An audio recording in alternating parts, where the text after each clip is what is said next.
Hello friends, हम चर्चा करने जा रहे हैं स्पीच डिसऑर्डर पर,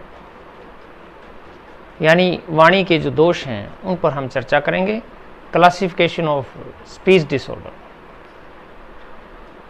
तो सीधे सीधे कहें तो स्पीच डिसऑर्डर 3 प्रकार के होते हैं। स्पीच साउंड डिसऑर्डर यानी आर्टिकुलेशन डिसऑर्डर, दूसरा है फ्लुएंसी डिसऑर्डर यानी वाणी के प्रवाह में कोई कमी, जैसे स्टटरिंग, ट्रेमरिंग वगैरह होती है, और तीसरा है वॉइस डिसऑर्डर। तो हम 1 बाय 1 चर्चा करते हैं।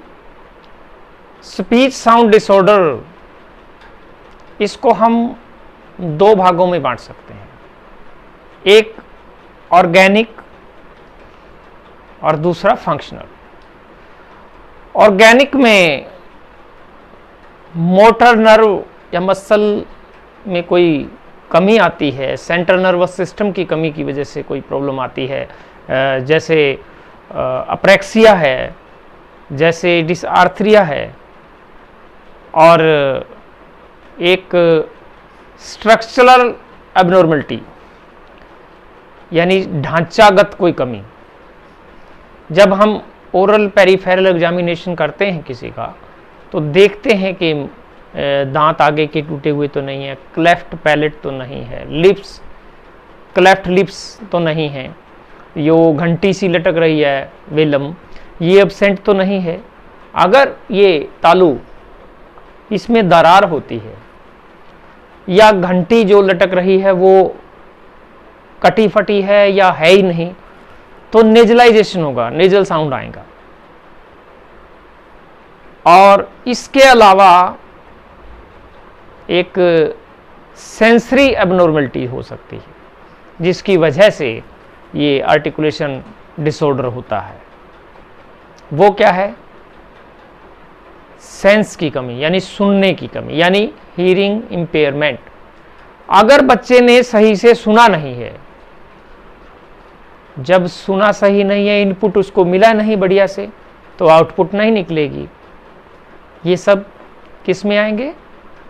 Organic speech sound disorder. और फंक्शनल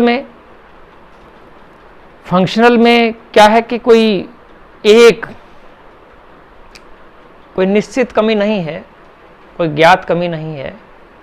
हर बच्चे में कोई ना कोई प्रॉब्लम हो सकती है, जिसमें कि ढांचा भी सही है, ओरोमोटर सिस्टम भी सही है, उसके बावजूद वो तोतलापन है। तो ये फंक्शनल स्पीच साउंड डिसऑर्डर है।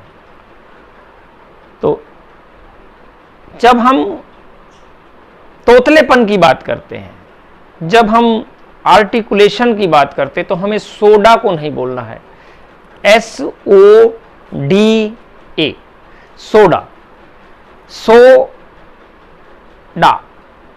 S फॉर सब्स्टिट्यूशन, यानी काका को ताता बोलता है, क की जगह त बोलता है। रेल को लेल बोलता है बच्चा। रेल को लेल तो बहुत सारे बड़े लोग भी बोलते हैं। ये स्पीच थेरेपी से ठीक हो सकते हैं। ये कैसे ठीक होते हैं, इसके अलग अलग वीडियो मैंने पहले से डाल रखे हैं, आप उनको देख लीजिएगा। O फॉर ओमिशन, यानी त्याग देना, यानी छोड़ देना। तो जैसे हमने बोला बैट, तो बच्चा बोला बै, ट खा गया।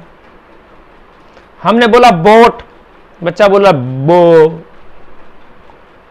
ट नहीं आ रहा, एक बीच में त्याग हो रहा है, एक छूट रहा है वर्ण, एक साउंड छूट रहा है, तो इसको हम ओमिशन कहेंगे। और डिस्टोर्शन यानी उसमें कुरूपता पैदा कर दी गई।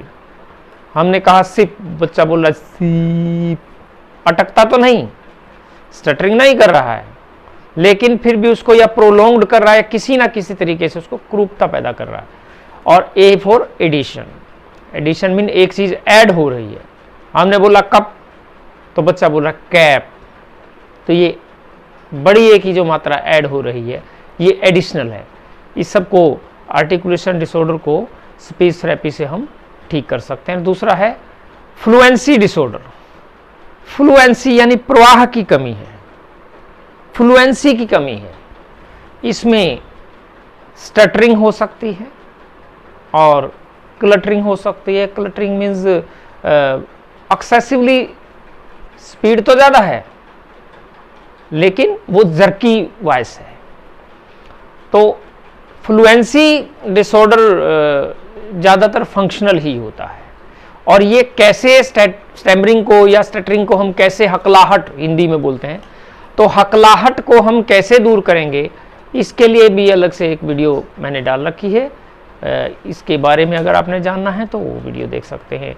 और तीसरी चीज़ है वॉइस डिसऑर्डर। वॉइस डिसऑर्डर दो तरह का होता है, एक वही ऑर्गेनिक वॉइस डिसऑर्डर और दूसरा functional voice disorder. Organic voice disorder में ये जो हमारा वोकल फोल्ड है ये इतना, इसमें किसी कमी की वजह से, इसके किसी फंक्शन की वजह से जो कमी आ रही है वो वॉइस डिसऑर्डर है। यानी वोकल फोल्ड में कोई ऐसी एबनॉर्मलिटी है जो ऑपरेशन से ठीक होगी, या परमानेंट कोई कमी है ऐसी जिसमें उसके ढांचागत कमी गैस हो, कोई ढांचागत कमी है, तो वो ऑर्गेनिक वॉइस डिसऑर्डर में जैसे ओडिमा इन वोकल फोल्ड, वोकल फोल्ड में कोई स्वेलिंग है, परमानेंटली स्वेलिंग है, उसको ठीक किया जाना जरूरी है। तो या सेंट्रल नर्वस सिस्टम में कोई प्रॉब्लम की वजह से ऐसा हो रहा है। और फंक्शनल में डिस्फोनिया है, हॉर्सनेस आवाज़ में, या पबरफोनिया है, लड़कों की आवाज़ लड़कियों जैसी है, या अफोनिया है।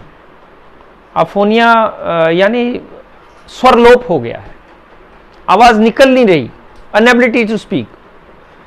शादी ब्याह में हम बहुत ऊंची आवाज़ में जब बोलते हैं तो बहुत ऊंची आवाज़ में बोलने की वजह से हमारा गला बैठ जाता है। गला ऐसा बैठता है कि आवाज़ निकलती ही नहीं, हमें लगभग लिपसिंग से ही काम लेना पड़ रहा है।